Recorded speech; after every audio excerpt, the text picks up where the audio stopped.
Welcome to the Mindfully Gay podcast. I'm John. And I'm Jerry. Today, we're asking a question that sounds simple, but actually says a lot about how we experience community. What makes a city feel gay? From Wilton Manors and Palm Springs to Provincetown, San Francisco, and Salt Lake City, we're talking about the places where LGBTQ plus people feel visible, connected, safe, and free to simply be ourselves. But we're also looking at something bigger, because community isn't just a place we travel to or a neighborhood we move into. It's something we create. So wherever you're listening from, think about your own community. Where do you feel more like yourself? Where do you feel that sense of belonging? Let's get into it.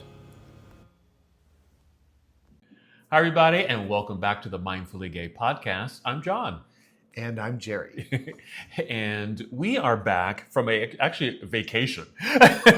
We have been off from recording for a while. Almost a month. Yeah, at least a month. It feels like longer in a way, but... Well, my daughter had her baby. Oh, that's right. So grandpa to number 4. Yes. Who is probably at least 3 weeks old right now. Oh my gosh. Yeah, so it's been some time. Yeah, it's been so some that time. we missed that week. Yeah. Then I think you were having mommy issues. My mother has moved from California to Utah, so that's been kind of taking up some space and time. And then you were on vacation, just out of town. Yeah, right. Just got back. Right. And so I mean, as far as the episodes, we're kind of on track. I mean, you've watched our Pride celebration through the month of June. July 24th was Pioneer Day, because at the time of this, at the time of this airing, it's August. By the time it's fall. Right. By the time of the recording, it's actually the day before Independence Day. So just some reference there. Yeah, I was thinking how odd it was that we had taken, this is my weekly therapy. I know, I missed it. We missed you guys. We missed each other. Yeah. So, we went to Florida. Bruce and I went with a couple of friends and met some friends in Fort Lauderdale. Mm-hmm. And we stayed at Wilton Manors. Which is kind of like, how Sugar House is part of Salt Lake City? Right. Wilton Manors is kind of like a little suburb in the Fort Lauderdale area. Okay, got it. And I would compare it to like the Castro. Okay. Like there's a street that the restaurants, the stores, everything is like your gay one-stop shopping. Yeah, love that. Well, it's interesting that you say that, because we are going to talk about kind of Jerry's experience there and the vibe there and all of that. And it's interesting that lots of places like a Fort Lauderdale and that section of town, it's just gay, right? Like the Castro at its time, you just kind of walk into gay, or Christopher Street, or where else would even in Palm Springs, just kind of downtown area, it's just gay. And I say that like that, but I think when you step into a space like that, you automatically feel like you can be yourself, you're okay, you're accepted. It's easy without having to kind of look around, hold your boyfriend's hand, or give a kiss to somebody or anything like that. It's just like, it's not an issue because you're in your space. We found this store called the Pride Factory. The Pride Factory. Love the Pride Factory. Here's our shout out. There you go. Sponsor us. But it's like this huge store of gay clothing shopping, harnesses and jocks, and then just great colorful shirts. And of course, all those gay boys from Utah were just like shopping galore. And now I'm looking at my closet thinking, where am I going to wear this? If I wore this in Salt Lake City, there'd be a noose up in the corner. Oh my gosh. But it was fun. I was telling people it feels like gay Disney. Gay Disney. Yeah, gay Disneyland. I get that. It's just that I can sense that there's just this energy, a vibration that just resonates, like I'm supposed to be here. and it feels good here. Yeah.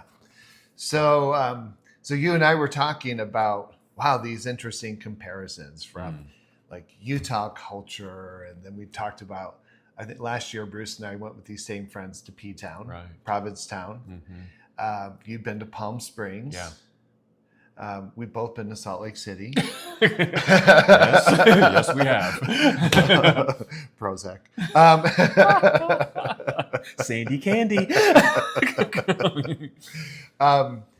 Right, and there's certainly regional and different kinds of things that influence the sense of identity and belonging. Yeah. In comparison, we're not native of Utah, both of us, but we've lived here a long time, and I could speak for myself. I feel like I've assimilated here, and I feel comfortable here, and I feel good here.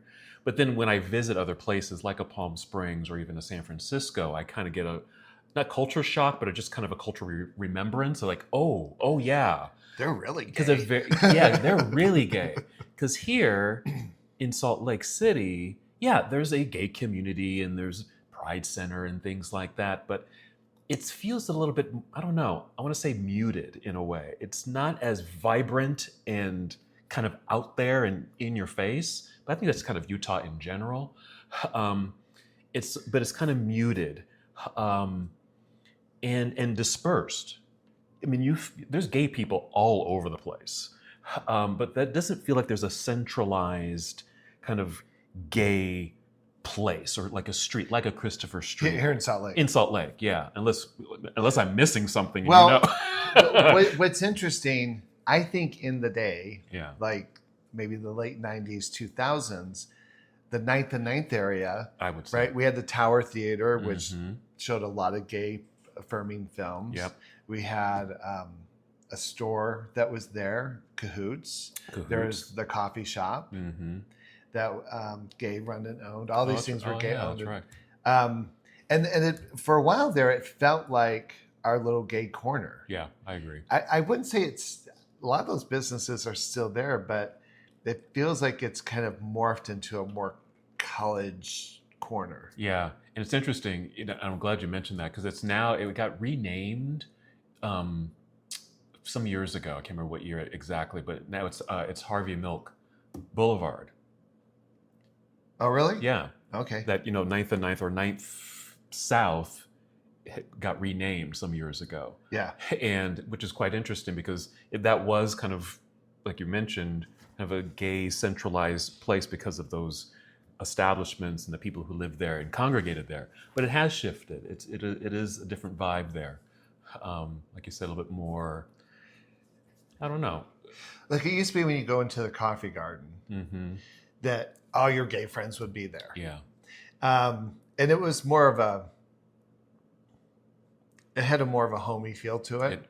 Right. And then they had to move across the street. They rebuilt. That's right. And it's a thriving business. Oh yeah. And anyone, for years. Yeah. Everyone loves the hangout. Yeah. But it feels like it's attracted more college.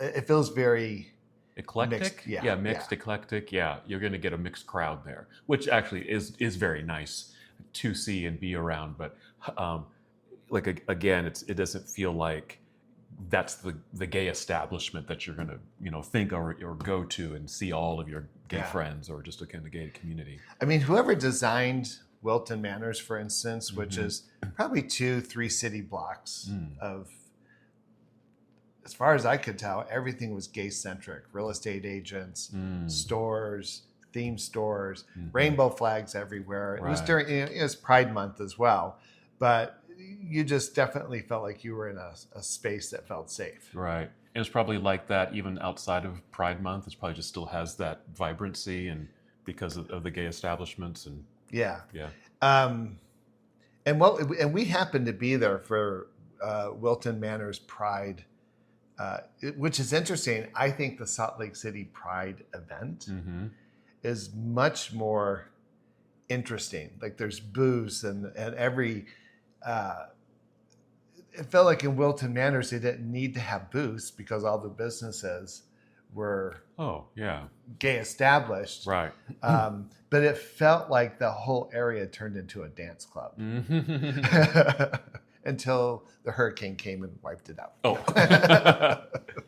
Well, we'll say more about that. What makes it, or what made it kind of that dance club vibe? Oh, they had definitely some great music was happening there. I heard great music in Wilton Manors. Like every club we went to, the Pride event, whoever the DJs were doing remarkable I love that stuff. And so that energy, that vibe, everyone was dressed in some great gay reflection. It didn't feel like it was saturated with, I think in some prides there's silo, like you have your drag queens and your leathers, and it felt like everything was very integrated there. I did have this moment. I think it's interesting that there are people who want to protest and be against pride. Like, why do you have to have pride? And I thought, so they want to fight the right to exist on a level, to have fun, to party, to celebrate your existence. Like, we really should shut that shit down. Having fun and being happy in life, there's no room for that. Well, and I think that's why straight people are so upset about pride. They're jealous. Exactly. They're jealous. Give yourself permission. Yes. Put on a boa. Have some fun. Yeah. And that's the sense that I get. It's like you don't have. There's no apologies, stated. You don't have to apologize to be yourself. Yeah.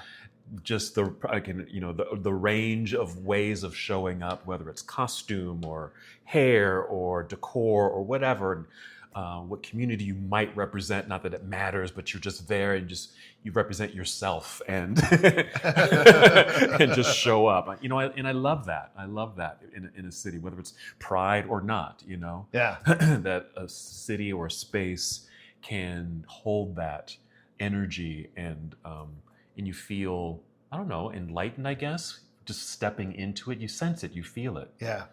I've been to the Castro a couple of times, and I don't know that I felt the same way about the Castro as I did about Wilton Manors. Wilton Manors felt very neighborly. I think the Castro, I felt a little intimidated there. It is a different vibe. Yeah. It is a different energetic vibe. It's socially different, and it too over the years has shifted too. It's a little bit more heterogeneous now. Oh, really? Yeah. But back in its day, I would say like 80s back, it's the Castro, and it's very gay because there's all the establishments, the restaurants, the theme stores, and people live there. I mean, there's the apartments and whatnot above the establishments, and so you can feel the vibration of, oh, this is a gay-centric space. I'm good here. I feel good here. But there is a difference in regards to kind of the socializing and just kind of communicating kind of back and forth. I've been out of that element for a long time, so I'm overgeneralizing here, but maybe not as open-armed or welcoming. Castro? Yeah. And I could probably say that with some parts of Los Angeles and that in West Hollywood and that area. Not as friendly, but it's not like you're going to be kicked out or anything like that. But it is a different sensation, a different vibration. You may not get someone just kind of coming up, hey, how you doing? What's up? And that kind of thing. You might get that, but not necessarily. Yeah, so Wilton Manors has like a 2-day Pride event. And it's interesting because it's so hot, I think. They don't really start their Pride event until like 7 at night. Yeah. So it goes like from 7 to 2 in the morning. Yeah, that makes sense. Yeah. So we got to the Pride event, and then it just started. It was a major rainstorm. So it just so everyone was out in the streets having a good time, and then this cloud burst happened. Oh, wow. So people are running for cover. So we're in the stores and under awnings and wherever we landed. Yeah. People were like, hey, how you doing? Are you from here? Yeah. Like people very eagerly, hey, give us a point of reference of who you are and what you are. And, right. And Bruce has these handlebar mustaches. Yes. And he was like a celebrity. I'm sure he was. People love that mustache. Oh, yeah. In fact, they had a restaurant out there, Rosie's. We must have ate there 3 times. It was great. Hi, it was Rosie's. fun. It was a gay restaurant. We were sitting there at the table. It was just Bruce and I. And they had an outside patio. We ordered our meal. And this guy comes up. He's probably in his young 30s. And he goes, Mister, I just have to say, I love your mustache. And he just kind of started pouring over Bruce. Then there were 2 guys sitting over there, and they're like, well, we concur. And before we knew it, there was like 3 tables of people all talking about Bruce's face. and when they all left, I said, well, look at you, Daddy. Yeah. and I mean, how affirming is that? I mean, but it was friendly. Yeah. Like people would engage and talk, and they were curious, and it was off season, right? Because it was very hot, very humid. And so my sense is during the season, things are much more populated. Sure. So I think we were interacting with a lot of Floridians and people who are local. But I was just kind of grateful for the friendliness. Yeah. When you go to, I don't know, I've never been to Palm Springs. Provincetown, when we went, that's kind of a gay area. And it felt approachable. A lot of people converge on P-Town on the weekends. And that felt friendly as well, but definitely Wilton Manors had a very kind of a small town vibe to it. Palm Springs, that's kind of like, I call it my retreat town. I like to go there to kind of escape and get away from things. And there's different things that I like about Palm Springs. It's small town-ish. I stay kind of in a very gay area because there's, a lot of gay-owned stores, restaurants, etc. Certainly a kind of a section of bars and clubs and things like that. And the population in general is a little bit older, much older probably, but even with the gay population, whether the folks that live there or come to visit there are, on average, maybe 60 years old. I mean, it's an older kind of group. It's a place kind of maybe like in parts of Florida, it's where you go to retire. That's where the gays go to retire. It's warm. It's just warm and lovely.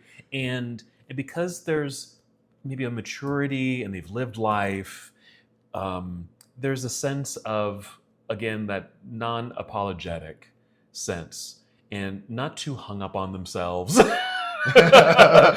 Just let it all kind of hang out, kind of a little over it. And so it softens things up. And so I feel like men are much more approachable and will approach you and just friendly and outgoing. And, you might feel like a little wallflower up at the club, but someone's going to come up to you and kind of draw you in. Like, hi, where are you from? How you doing? I haven't seen you before.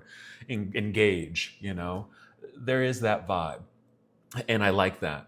And also just the aesthetic I love of Palm Springs, because it's a step back in time. Oh, really? Yeah. Because it's very Art Deco, kind of the whole city, and the city planning is very Art Deco, kind of takes you back to the 20s and 30s as far as the decor and everything and the architecture. And so, and it's almost old Hollywood, because the Hollywood stars would kind of go there for a little getaway to get away from Hollywood, and they'd stay there and they'd have places there. And it's like some of the streets names are Lucille Ball, oh shoot, I'm just forgetting. I want to stay on Ball Street. Lucille Ball, who are some, Liberace. Is he gay? Well, Liberace's home is there. You can go visit Liberace's home. But just that era of movie star and performers, the street and Dinah Shore. Oh my God. Yeah, it's great. It's just a nice flashback. Google Dinah Shore.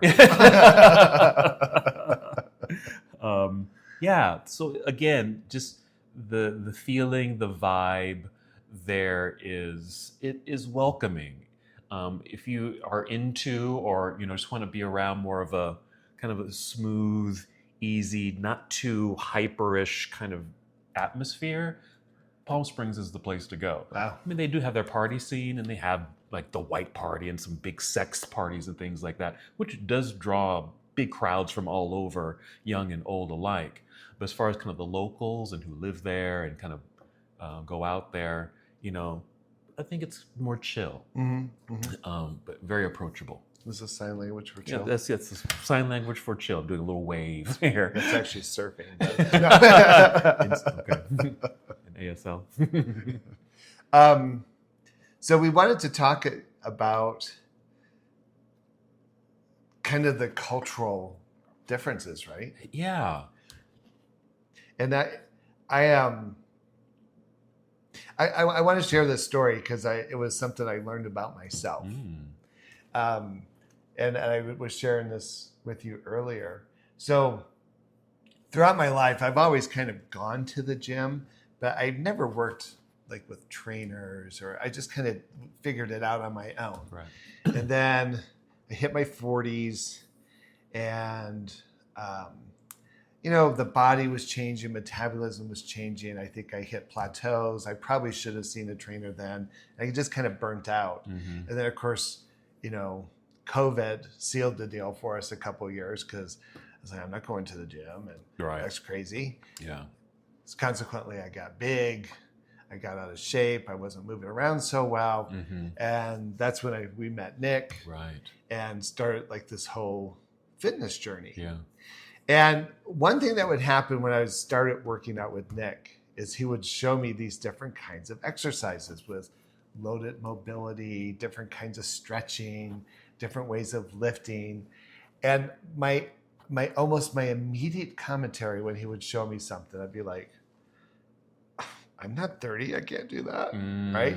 And I had like this judgment that my age was disqualifying me from fully participating, and you're asking too much. And Nick is a good trainer, slapped my hand and said, just do it.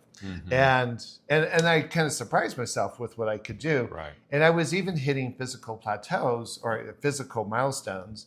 And I'd be like, okay, well, I'm this age. I probably have done the best I can get. This is probably it. And Nick's like, no. And to be honest, and this is kind of a judgment, and this is a conversation, and people are welcome to disagree, and we'll just delete it. No. But I don't see a lot of fit seniors here in Salt Lake City.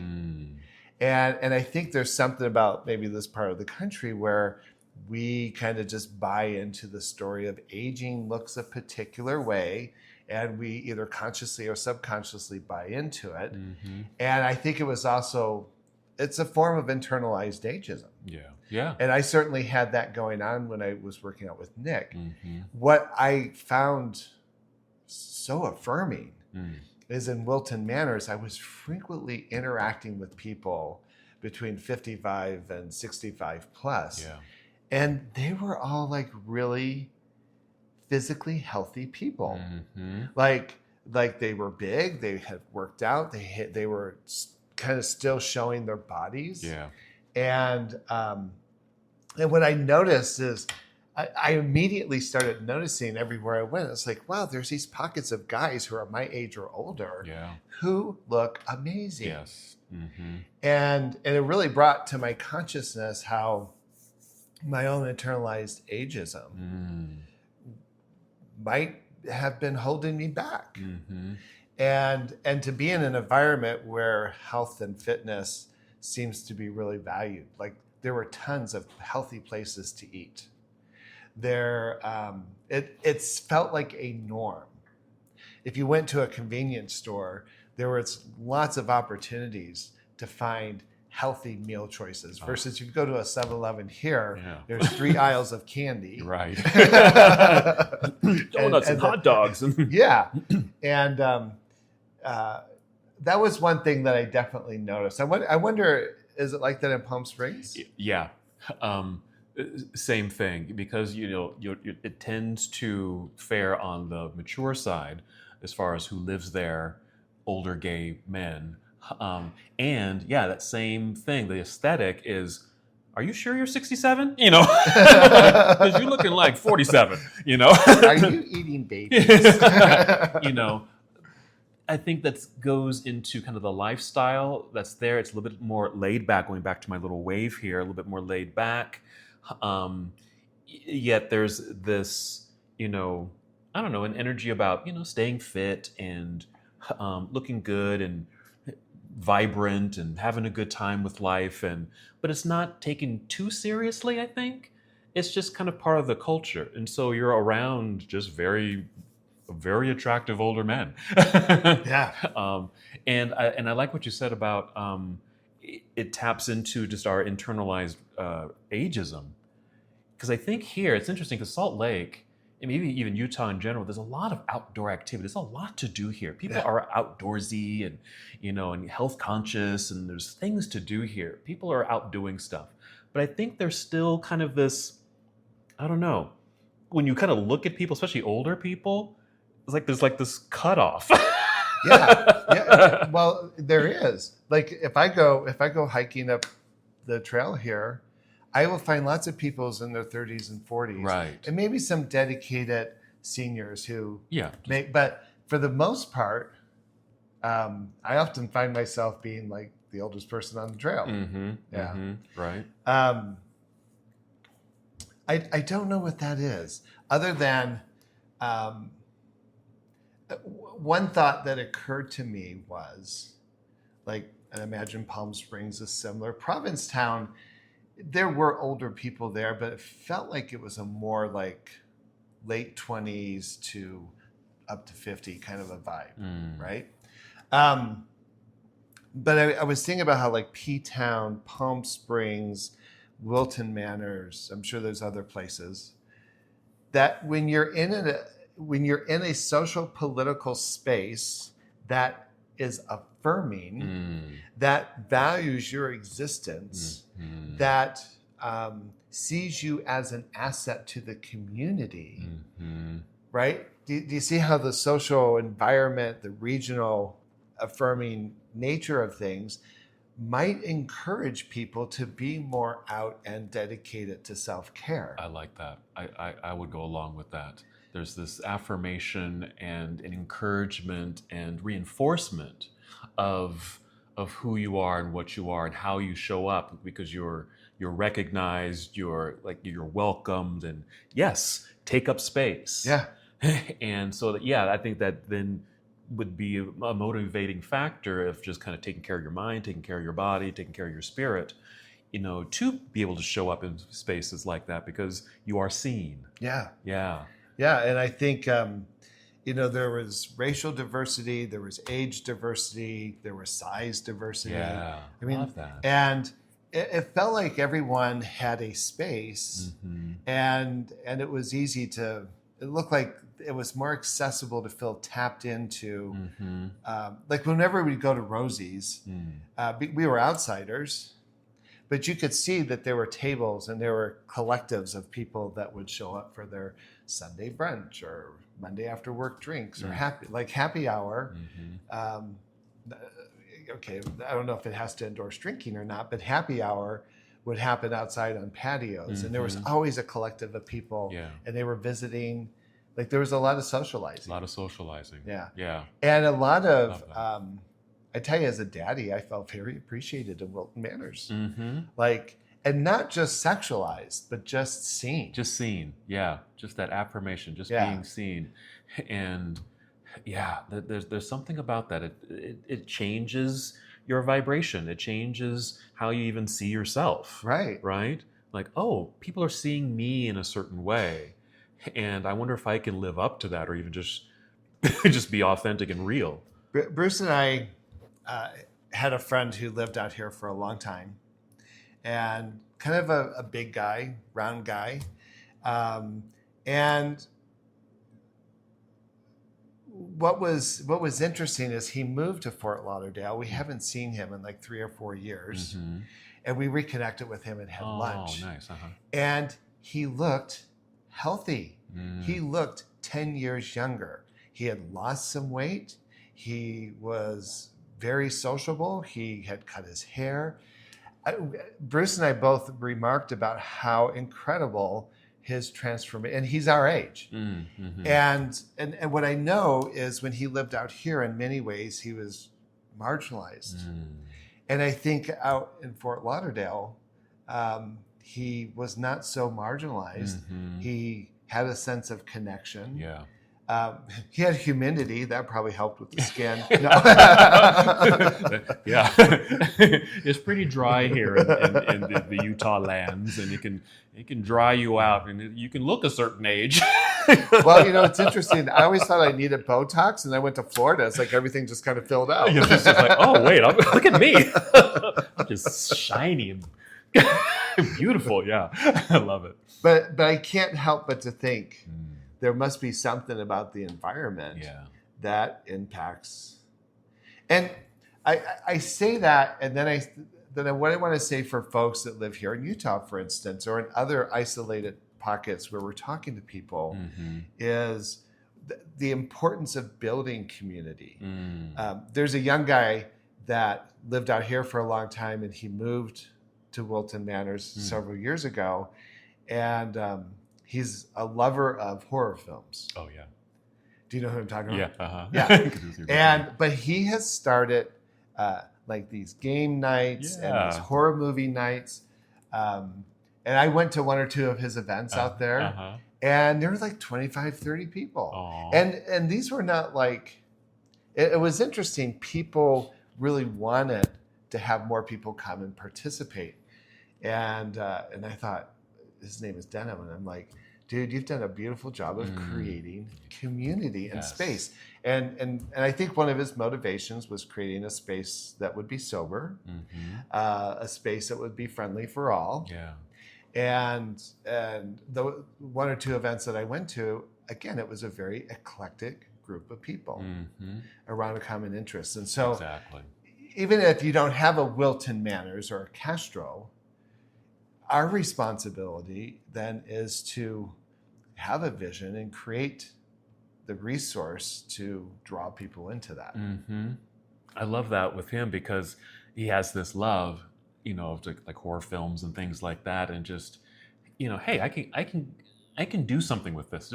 It doesn't have to be this encapsulating thing, and it's just mine and something that I like. But there's probably others out there that might like this too, and just kind of opening up your space, even if you just kind of host it, kind of put it out there, however you might do that. Hey, I'm showing, this movie. Would you like to come over? And that's building community. That's just opening your door, opening your heart to in sharing experience with someone and others. That's community. That's all it really takes. It may not grow into this big thing necessarily, but you may have opened the door and laid a pathway for someone else who just needed a little bit of, connection. And they like horror movies too. Yeah, I can join in. I can cycle into that. Yeah, and So, anyways, that's one thing I noticed and appreciated. What else? That reminds me, it reminds me of when I moved from California to Utah. I mean, this has been 30 plus years. I've been here a long time. But since I grew up in the Bay Area, Oakland, San Francisco, Bay Area, it was just kind of part of that vibe. It's a little bit more fast paced, and just kind of go, and that kind of thing. And that's what I was just used to, just being in that regard. As a young person into my mid 20s, I guess, until I moved to Utah, thinking that Utah, for me, Salt Lake City was going to be temporary actually, because I came here for an internship. I was going to be here a year and then go back to California because that's home. That's where I belong. But after I moved here and got into my internship, I'm starting to meet people, and then starting to feel the pace of Salt Lake City, which was very different from the pace of an Oakland or a San Francisco. What I discovered was, you know what? Even though I was born and raised in Oakland, and I'm used to that, the vibe and energy and pace of Salt Lake City matches me better. Like this felt more like home to me as far as my energetics, my mannerisms. I'm looking for the right word. Just my overall composition. I just felt more comfortable here. The pace was just right. I can kind of ease off the pedal a little bit. And I think that's what allowed me to discover things like yoga and even connecting with you guys in this spiritual realm of lodge and things like that. And just the wonderful opportunities I've been able to have while living here. But it was really it was a pace thing. And I don't know how else to really describe that. But I say that in regards to, if you're kind of searching for, where do I fit in? Where do I belong? What's my identity? Sometimes it could be the vibe or pace of a city or a section of town, really. Are you more Brooklyn? Or are you more Manhattan? I mean, it could be that kind of a shift. Are you more LA? Are you more Palm Springs? It could be in the same state, but maybe just a different city. Something that kind of fits or meets your biometrics. I don't even know how else to say that. Well, I think even, I'm not sure how to kind of get this started, but when I travel a lot. And I'll always pull up Grindr. Partly because I'm curious. Where's the nearest gay? Right? In case I need some help. Oh my God, they're 30 miles away. In case of an emergency, open up Grindr. Break glass. But I'll give you a comparison. Like here in Salt Lake City, most people have their faces on Grindr. I'd say about 85%. Okay. If I go to St. George, 85% will have blank profiles. Blank profiles, yeah. And what that tells me is the nature of how confident we feel about our outness, right? So in St. George, it's interesting when I've gone to St. George and I'll chat with folks on Grindr, how many of them are married and in the closet? How many of them are afraid of being identified, discreet, right? And I often think, like St. George, for instance, feels like where Salt Lake City was 30, 40 years ago. But if I go to Wilton Manors, right, there will be 200 people within 1 mile of me. Out and proud, baby. And even when I've gone out of the country, like in Cusco or even in Urubamba, right? I was like, wow, there are people who are just the idea that they're willing to be on Grindr. That's one, right? Yeah, even in Mongolia, I've had some really interesting conversations with people in Mongolia on Grindr if they can speak English. Wow. I love the conversations because it gives me like this really interesting barometer of what's happening. Yeah. And the attitudes about it, like in South America, for instance, like in Peru, there's an issue around masculinity and the whole gay thing that kind of intersects, and that might be the challenge. In Mongolia, it's kind of like a mind your own business kind of world. Like most Mongolians know when Bruce and I are there that we're a couple and that we're gay, and it has never been an issue, has never been a reflected concern.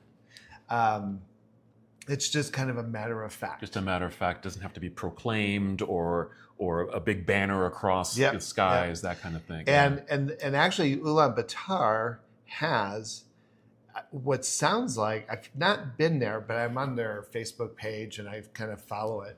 They have a gay and lesbian community center. Wow.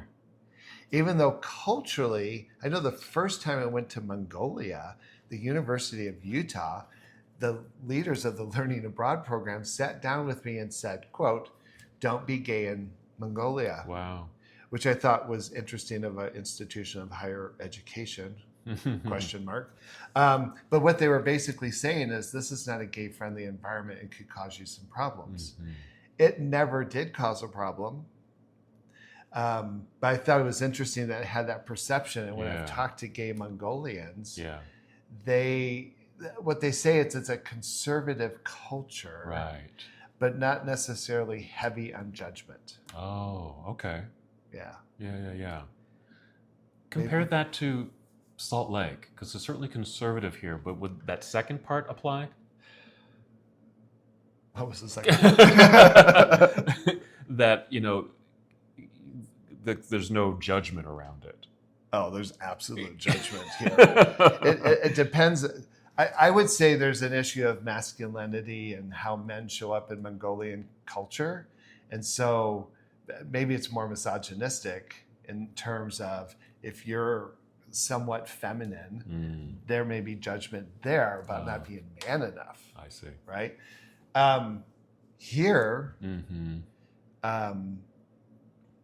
it's interesting because I don't think church leadership necessarily actively promotes this, but I do think people see gayness as a threat to their Mormon institution, and certainly the institution of family as they conceive it.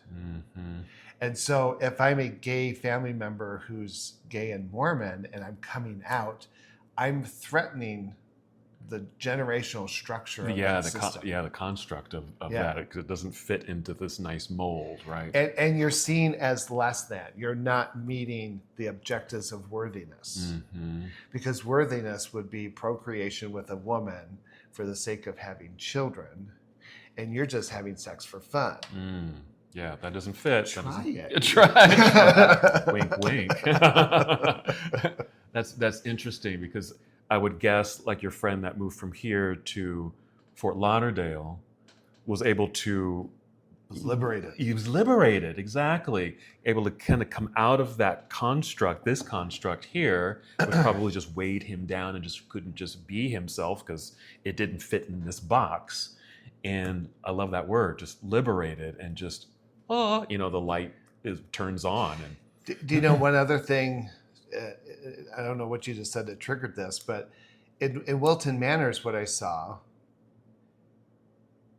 and maybe in P-Town, but I certainly noticed this in Wilton Manors, is trans people seemed very integrated into the gay community experience. Nice. For instance, several establishments that we went to eat or any of the service, it wasn't uncommon that you were going to get service from someone that was somewhere in the gender continuum. Got it.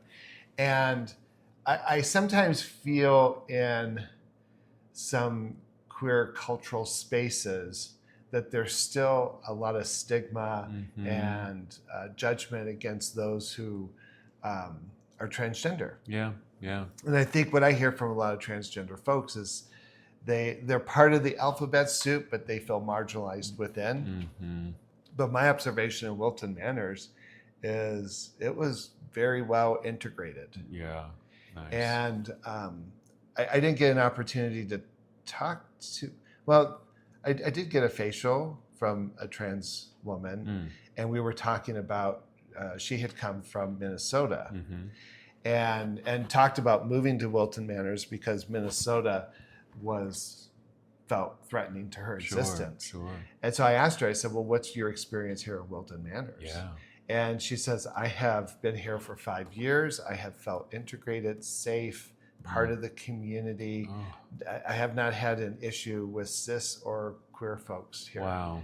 And now that was just one person sharing with me. But by observation, I saw lots of trans people across the continuum, a part of everything that was happening in the life cycle over there. Yeah. And even though there was just one person that you talked to, I mean, just hearing that, again, just that affirmation and being accepted and easily integrated into the broader community there. Just, it brings a lightness, I guess, to even my spirit, like, oh, there's hope. Yeah. We're not all bad out there. That there's places for us. And if we don't create it ourselves, if you have the opportunity and have the ability to, visit or move to and live in another area that does suit your existence and certainly recognizes who you are as a person, as a human being, then, step into that. Yeah. Step into that. Well, and I think, I shared a story of how my own internalized ageism censored how I was acting in the world. I think in many ways, as queer folks, we have to look at our own personalized homophobia. Phobias, yeah. But what I think is interesting is we don't want to have those conversations, or we're hesitant to have them. And I think, in light of what we were just talking about, we all carry isms in terms of how we perceive gender and what we think is or is not acceptable. True. And so what happens when I have to take responsibility for my own interpersonal transphobia or my own misogyny? Right. Or even just, racism, seeing different, ethnicities and things like they may be gay, but you may feel a certain way because they're Hispanic or Chinese or whatever the case may be, right? Yeah, it's there's something about tapping into, all those isms that we are just kind of walking around with, and like you said, having a conversation about it, which takes certainly a level of vulnerability, and that's it. Just takes a level of vulnerability to be able to be honest about those fears, because they're just fears and just things that you're not clear about, or unknowns and questions and things like that. And you don't get to bring answers to those questions if you're just holding it all inside. But being vulnerable enough and open enough to share with somebody, like, hey, you know what? Or someone even having the comfort level of calling me out on something. Like, John, did you really mean to say that? That was kind of derogatory or whatever, right? And calling me out on something, because that can certainly generate a conversation about what do you feel about that? Well, I would add to your list. Am I willing to be teachable? That's true. Yeah, very. Right. So I may think I have a pretty good grasp on things. I like when I was working with social work students, I always told them to maintain an inquiring mind. Love that. And so whenever I'm interacting with anyone, I like that as a principle. And certainly, like, Florida was rich in that experience, because I've never been to Florida. I've never been to the South. I've never been in such a diverse community. I mean, there are people from Cuba and South America and black and white and brown. And so it was very, very eclectic. Yeah. And even though I like to think of myself as really open-minded, that's very convenient when you live in a community that's primarily white and cis. Right. And so here I am in this environment. It's like, wow, help me understand your perspective, your view. And there was a couple of conversations I had where I would say, what would I need to do differently for you to feel more like more integrated, like that I would have a more balanced idea of who you are. I'm not saying that very well, but to be open to the idea that others can offer me insight and information that could expand my own worldview, as well as my own sense of inclusion. And what I find laughable coming back from Wilton Manors is how our current presidential administration is so incredibly threatened by the the power Powers. of diversity. Yes. Because there is power there. There is beauty there. There is cause for celebration. We want to shut down pride because we don't want people celebrating their difference. We want to shut down, what do we call it? The different, where there's different months that have been dedicated for different communities, like Black History Month, Right. or Pride, or we want to shut that down when it's such a golden opportunity to hear what you think. Yeah. And I think what's happened even politically, right? It used to be that Republicans and Democrats stood for something, and the differences didn't have to be cause for ineffectiveness. Correct. And now I don't even know what Republicans stand for. And frankly, I wish Democrats would be a lot more clear about what they stand for as against to what they're in opposition to. Absolutely. You're right on with that. If we could get to the space of open dialogue, we could create the space of understanding and empower a sense of community. Yeah, because there was certainly a time, and hopefully we can get back to it, where, especially those two major political systems can have their differences and can be in different lanes and have a conversation about laws or whatever it might be, and find compromise and find solutions amongst the differences. That's going to happen. There's going to be this intermingling of, well, I'm not too sure about that, but tell me more about that, and how, convince me or show me, or so we can find that similar road and pathway where we can bring this to the people. I mean, that's democracy, right? But kind of bringing it back to, kind of our little situation. I love that you said, I said vulnerability, and you said that willingness to learn, teachability. Yes. And I say this in my classes now too, in my yoga classes, where don't feel like you got to be perfect in the pose or whatever, and have to be, 10 on the flexibility scale and that kind of thing.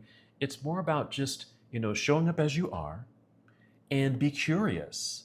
Like we'll be holding a pose, for example, and I say to folks, don't feel confined to that posture, that construct, right? Don't feel confined to that one box of whatever pose it is, but maybe soften it up a little bit, feel it in your own body. How do you integrate your voice, your being into this pose so it benefits you?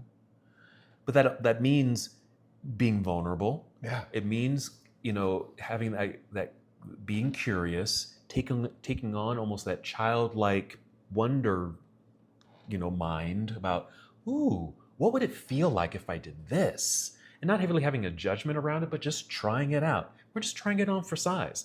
Right or wrong, doesn't matter, because that's not the issue. That's not the goal. It's just feeling into what feels right for you. And I think, that's yoga, but you can easily expand that to most situations. Be curious about the people that you coming across. What's interesting, we're promoting this concept of teachability and curiosity. And yet I'm thinking about how many times I've worked with clients who come from a Mormon history and a Mormon background, and they're just so deeply committed that was the only right way to do life, that they can't reconcile who they are as gay people. They're trying to find the marriage between the two. Sure. And the reshape is, I wonder what happens when you expand outside of the Mormonism concept. Yeah. Do you remember that one time we went to Peru? I think it's when we went to the big, where the vultures were, the condors. Condors, where were we? Where was that? It was in the south. Where were we? Well, it's not relevant, but we were on a bus with all these other people going to the same place. Oh, yeah, okay. And this woman gets on the bus and she goes, I just don't understand why these people aren't speaking English. And I chimed up and said, because we're in Peru. And English is not their language. But in that moment, what she was saying was, I don't like the idea of stretching outside of what's comfortable for me. Yes. Uh-huh. Like, I don't bend that way. Yeah. And, what is it about human nature that we have to feel ourselves cemented in some space of rightness? Yeah. That our way of doing it, our way of seeing it, our way of experiencing it is the right way. And I think what I see in Salt Lake City is people sometimes leave these very conservative ideas and they want to become gay, and now they're looking for other gay people to define them, right? And it's like we're looking for a place to fit in. And what I liked, like Wilton Manors, for instance, gave me this sense of, I can be anything. Like there's space. I'm sure there's issues that might restrict that. But in essence, we have the capacity to self-explore, to self-examine, and then self-define. Absolutely. So, all right. Wow, we packed it in. And that's what happens in Florida. Packed it in. To wrap it up, I mean, what did we touch on here? I mean, I think even just this last part of the conversation kind of touched on the expandability of our consciousness around ourselves and our community, and where you fit, or how can you create a space where you can show up authentically, creating community or finding the community that suits you. We've been very fortunate because we've been able to travel, and I think that certainly has expanded our consciousness and awareness around different cultures and people and how to show up and how they show up and how they're received even. So we're fortunate in that area. Others may not have that same fortune. Yet I think you can still turn inward and find what makes you happy. What's your pride? What makes you feel good? What makes you feel seen in your own eyes? That you can be who you want to be. Oh. When you wish upon a star. Well, we want to thank you for joining us on the Mindfully Gay podcast. Of course, we know we have listeners from all over. Yes. And so I'd be very curious to hear what your gay cultural experiences are, where you're from. Yeah, absolutely. So if you're listening to us from the South or coming from South America or wherever in the world, because we know we've got people everywhere, just curious, like, what is it like being gay where you're at? Mm-hmm. What's the vibe? What's the scene? Because we may want to come see you. We'll be booking our tickets. One thing I wanted to do, and I just didn't have the courage to do it, was I wanted to get people on mic and talk to them. But the environment didn't really lend itself to that. But someday we're going to find that courage. Yeah, we're going to do it. We're going to do it. And it's interesting. I did have someone say, "Hey, I thought you were going to do a town hall meeting." Oh, so we gotta do that. But thank you for listening, participating. We look forward to your comments. You can find us at mindfullygay.com. You can find us on YouTube, TikTok, Instagram, and we do have a Facebook page. That is it. So until next time, have a wonderful day. Bye-bye. Thanks for spending some time with us today on the Mindfully Gay podcast. We hope this conversation has you thinking about the places, people, and communities that allow you to show up more fully as yourself.